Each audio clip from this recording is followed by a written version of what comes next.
Welcome back to yet another episode of Fight Hard, Fight Clean with a twist, a big twist. As you could probably tell, the quality's gone up a lot. That's mainly because I was filming a YouTube video, or not a YouTube video, a video for school, and I decided, you know, the lights are up, the camera's set up, I might as well shoot a Fight Hard, Fight Clean video. So today, we're going to be talking about Katie Taylor versus Amanda Serrano 3, happening live July 11th, live on Netflix. I said live twice, but I meant to. Now, true story, last night I was just kind of sitting around on the couch, you know, watching YouTube, checking a bunch of stuff, and then it popped up on my Twitter feed. Katie Taylor versus Amanda Serrano 3 is happening on July 11th, so I figured, you know what?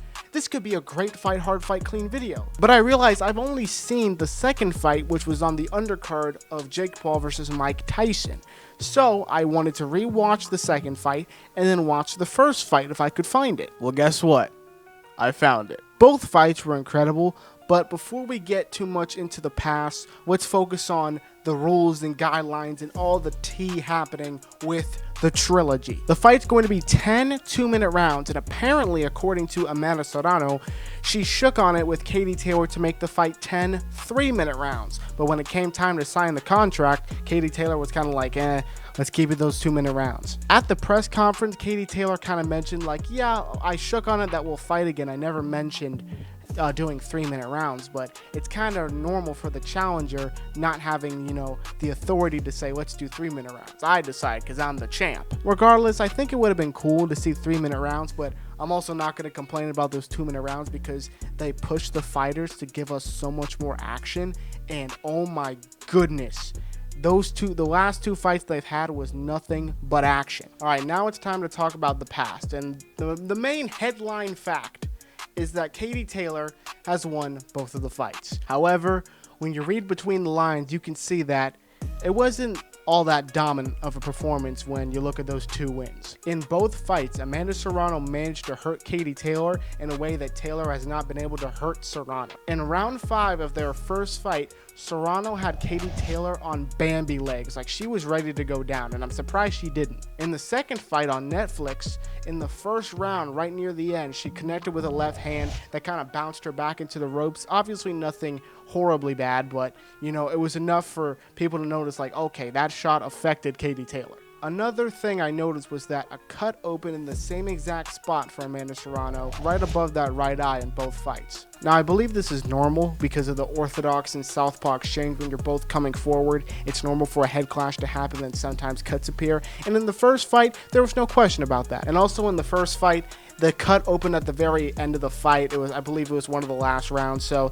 nothing to really have a fuss over. But in the second fight, the cut opened up in round 4, and then another head clash in round 6 opened it up even more, and the doctor had to inspect it and almost stop the fight. People were really skeptical on whether or not Katie Taylor was doing that intentionally or it was just an orthodox southpaw accident. I remember Amanda Serrano's coach getting on that mic and being like, oh, she's a lovely person in real life, but she's fighting dirty. She's fighting dirty. She keeps hitting my girl in the fucking head. Why is she doing it?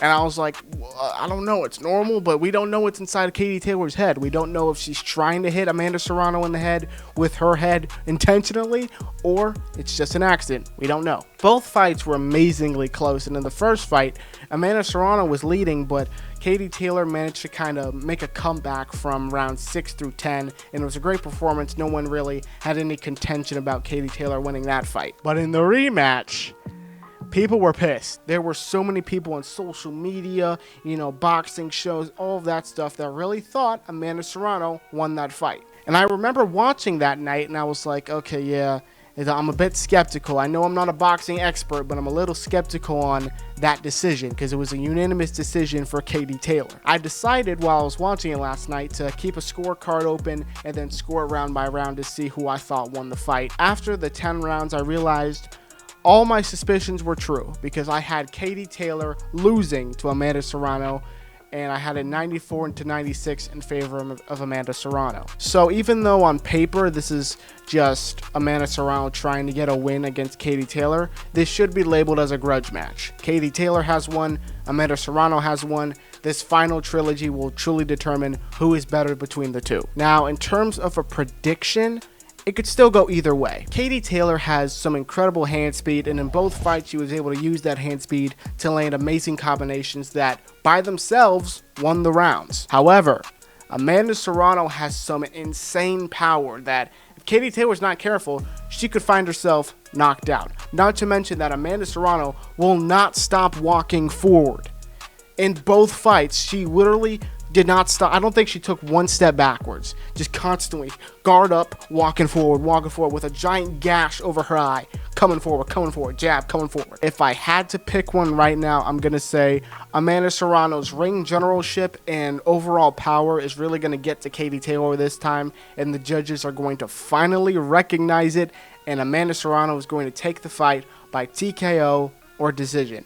And if I had to pick again between the two, I would lean more towards a decision. And even though I'm predicting a decision, I'm going to be keeping a close eye on that first round because Amanda Serrano is a great starter. Where Katie Taylor kind of struggled to get warmed up in that fight, Amanda Serrano is ready to go right when the bell rings from the very first round. So I'm going to be paying close attention to that because if Katie Taylor is not on her A game, it could be a TKO victory for Amanda Serrano. The real deal. So yeah, that's about it. Katie Taylor versus Amanda Serrano 3 live on Netflix July 11th. Log on to Netflix on July 11th and get ready for one of the best, if not the best, women's boxing fights of all time and one of the biggest boxing rivalries of all time.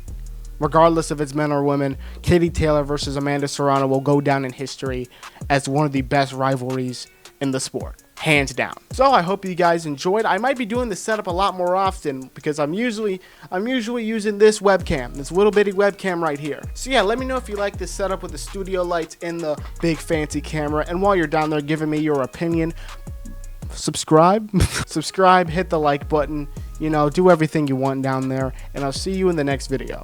As always, fight hard, fight clean, and have a great one.